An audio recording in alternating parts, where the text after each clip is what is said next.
咁我自己本身中意天然鹽，當我做 research 嘅時候，我知道貴州其實有好多工藝係未有咁多人發掘嘅。我覺得成件事係比較緊急嘅，亦都係比較可惜，因為我哋唔去做一啲嘅行動嘅時候咧，就應該可能真係我哋最後一代見到呢啲咁嘅場景咯。啡色，跟住上面有綠色刺繡嗰個，咁嗰一件點解會我咁中意呢？第一，佢好代表到我哋品牌嘅一個 DNA 喺裏邊啦。佢有幫我哋做 embroidery 繡娘嘅一啲工藝啦，佢有嗰個工藝係叫 French knot 啦，或者打紙繡啦。咁成件綠色嗰部分咧都係一粒一粒打結出嚟嘅。咁第二個部分咧，我哋上面咧做咗天然鹽，咁我哋做咗刺鹽嘅。第一年、第二、3年着出嚟嘅感覺都好唔一樣。其實就要好具體咁樣講，譬如嗰粒結，即係我哋打紙繡啦。咁有啲唔同嘅繡娘，佢哋有唔同嘅工藝噶嘛。咁所以我哋一定要做個 sample 俾佢，一個樣本。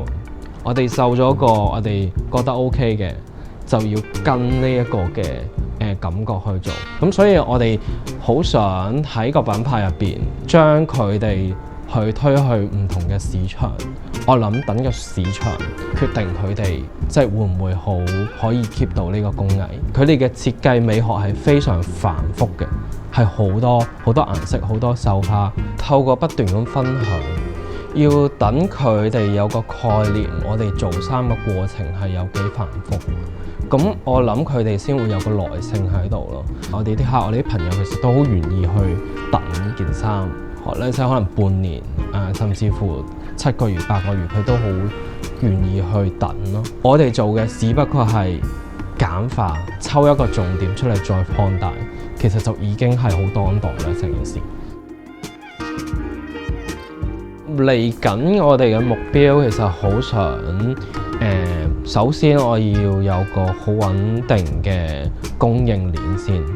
或者我哋有一個好穩定嘅團隊，我哋嘗試可以系統化做呢樣嘢，或者叫零件化啦。佢哋拎翻去屋企湊小朋友嘅時候都可以做到嘅時候，交俾我哋嘅時候，我哋就可以有好多元素，每一個系列都會有個層次喺度咯。譬如呢一個系列，我哋將所有紐轉晒一啲手工勾出嚟嘅紐。